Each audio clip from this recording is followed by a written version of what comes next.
Everyone, welcome back to Dr. VR. My name is Justin Baillargeon. I'm Dr. VR, live from Toronto, Canada at VRTO. I'm with Dan Film, Mr. Dan Film from Dark Slope Studios. Welcome to Dr. VR, Dan. Thank you so much for having me. Of course, it's a pleasure to have you. So, you came today to do a talk, very interesting talk about basically motion tracking. Can you tell us a little bit more about that and the intersection of XR? Sure. Yeah. No. Basically, we were talking about it in terms of some pivots that we've been doing in our business. So, from inception, we started off creating sort of super nerdy free roam VR experiences for theme parks and family entertainment centers. And it was this combination of motion tracking, obviously VR, untethered. We had haptic vests on. We had VoIP so people could talk to each other. Yeah. And you basically materialized as an animated character in this world in a warehouse scale experience. And, interestingly, that type of combination of technology of using the Unreal Engine, motion tracking, and animation has seen us through everything that we've been doing with our company, from linear animated television content that we've been producing for Peacock, NBC, and Nickelodeon, to some of the work we're doing on Quest titles for at home, and to most recently our brand new soundstage, which has got an enormous LED volume, which again, in this case, we're not tracking humans, we're tracking the camera. That's very interesting. So what would be the difference between tracking a camera and a human? Yeah, so when you're doing motion tracking animation, basically you have performance artists and you're capturing their data to be ascribed to animated characters in real time. And what's cool about that is that you can get all these really lovely, nice sort of like nuanced movements that can be quite challenging to kind of create using sort of CGI production software. Yeah. And so the other thing about it, of course, is that there's very little need for animators to do much except for kind of clean up intersections, and so it's a way of producing animation relatively quickly, and with a certain kind of style. It's certainly not for everything, but it's great for a lot of production. I'm sure, go ahead. Yeah. And so when you're asking about what you're doing when you're tracking the camera, so when you're shooting on an LED volume, and I guess for those who don't know what that is, it's basically a massive collection of like computer screens or like LED screens, basically, that replaces your cyclorama. Mm-hmm. So it's used in things like, people always point to The Mandalorian as an example, and that's complemented with motion tracking cameras that have they're tracking a puck on the camera itself. And the reason that you're doing that is that as the camera is moving around in the scene, it is basically keeping everything lit perfectly. All the reflections are exactly how they should be in real time, and you can have visual effects that are happening in real time. So aside from the fact that your actors that are within the volume themselves can see geographically where they're supposed to be, it's also cuts down your post-production pretty significantly because you're doing the VFX and you're not having to do things like green screen cleanup. So it's a really efficient way of producing content, and it looks really great as well. And we're just super excited about it. And just like I said, just opened up this new venue like 6 weeks ago. Oh my gosh, can you tell us more about this? Yeah, absolutely. Yeah, so the facility, for those who are older like myself, it's actually it's a series of sound stages that were originally built and used for shows like SCTV, and it went through this history of all these incredible iconic productions with people like De Niro, Cher shot stuff there, and all of these bands like the Rolling Stones used to rehearse at this facility. Queen shot a video there. It's got such a storied history. Wow, that's amazing. Yeah, it's really quite incredible, and it sort of has been used for production over the last little while, but sort of fell into a bit of disrepair. Okay. And so we took over the facility at the end of March, and we built what is now Canada's second largest LED volume stage. That's a big deal. It's pretty wacky as well, and so we have one stage that's dedicated to sort of very high-end virtual production. We have a second stage that is used as a standing set sound stage, and there's a smaller volume that's available for that. So for different types of shows, like if you wanted to do like a true crime show or another show, it's basically like a green screen killer. It doesn't require like the same kind of amount of real estate as the large stage. And then lastly, we've built a third stage that's literally to continue the character animation, so motion capture animation. That's wonderful. So combining all of this to XR, I guess. So do you combine all of these technology and bring it to XR to create compelling interactive experiences? How does that work? Yeah, so That seems like overwhelming to me. I think like you use the tools for what they're needed for. Yeah. So we have currently 3 titles in production targeting the Quest headset. Nice. And so, we're using some motion tracking. We're obviously using the same kind of animation and Unreal tools for that. It doesn't necessarily require all of the other aspects of the production. You just kind of use what you need for the right needs of it. Amazing. Yeah, so on the TV side, basically we develop our own properties. We've got this service to help other people that want to shoot things on the location itself.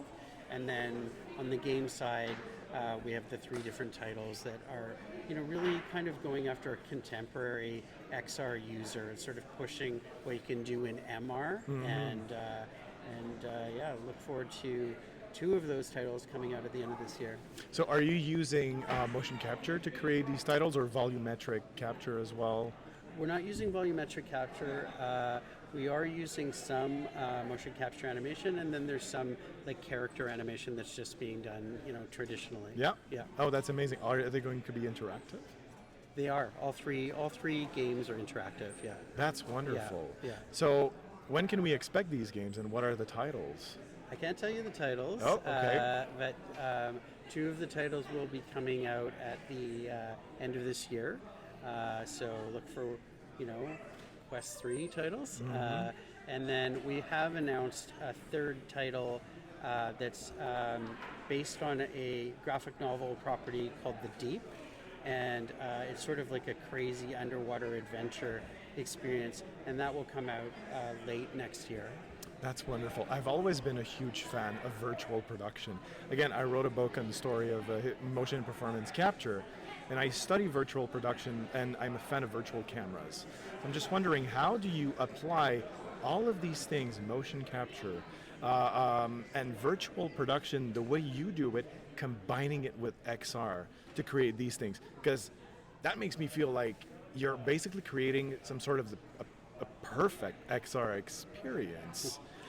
Yeah, look, we're trying to meet the audience where they are. I would say probably one of the more ambitious projects that I love that we created, and we're still trying to get up actually to a certain extent. It's actually a television show, and it's a competition experience that's kind of like a show like Wipeout. Except for all of the participants wear VR headsets and motion tracking suits. I'm sold. Haptic vests and gloves, right? I'm sold. Yeah, and so we built this, and we started off by creating this obstacle course with a level design tool where you literally can run around an empty studio space, that you're feeling things because of haptics, you're seeing this incredible world, and the television side of this is that basically because you're wearing a motion capture suit, we retarget you in real time as an avatar. So people can see it in real time? Exactly. While they're watching the show.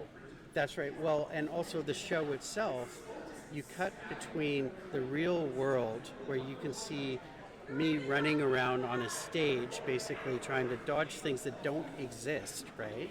And we can cut to exactly what's happening in engine because I am retargeting as an animated character. Yeah, of course. So yeah, so we produced a pilot for NBC and WildBrain with our colleagues at Insight Productions. They do all like the big shiny floor shows like Big Brother Canada Wow. and Amazing Race Canada and that kind of stuff. And it was sick, it was awesome. And like literally, it is so fun to play that experience. I think that our challenge with that one was how do you take something that's super crazy fun to experience yourself and turn that into something that's visually interesting for an audience to watch at home. And you know, there's challenges around that. You know, obviously you've got this big brick of a headset on, so you lose like people's you know, ability to see your eyes and respond to things. There's things like that that have like made a market that's been very challenging in the entertainment space, like very, very hard the last little while. These kind of experimental things have been a little bit harder to kind of get, you know, quite across the line.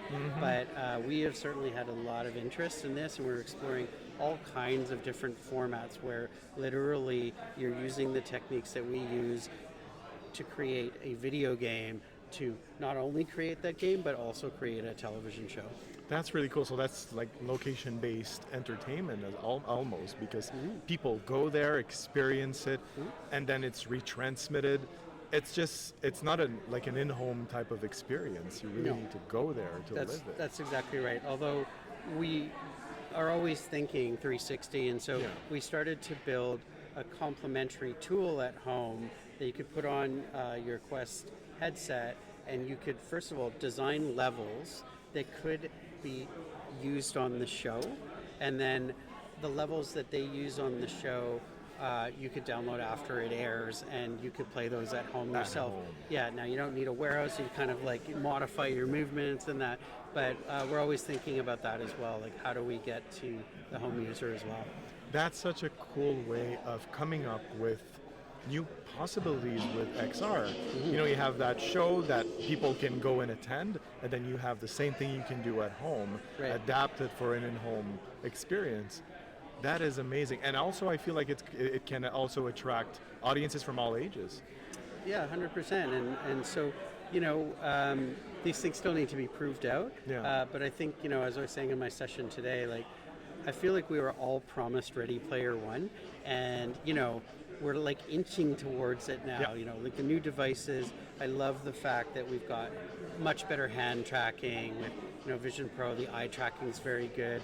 The more that I'm actually able to control an avatar with my body, the more I feel like I've transformed into an alternate universe, and I think that that's really where this gets exciting. And I feel like that's actually what people want, you know. Yeah, they can experience it all around the world, because in XR that's what you can do, and it's social, you can talk and interact. That sounds something like I would really love to experience. Come by the studio. You bet I will, absolutely. Where can we follow you, your studio? So darkslope.com is the website to find out about what we're doing. You can check me out on LinkedIn, basically, and you know, just look for announcements over the next little while. We've got a lot of interesting stuff that's coming out, so I'm sure. Stay tuned. Mr. Dan Phil, it was a pleasure to have you on Dr. VR to talk about your exciting new and current projects. Awesome. Thank you so much. A real pleasure. Thank you.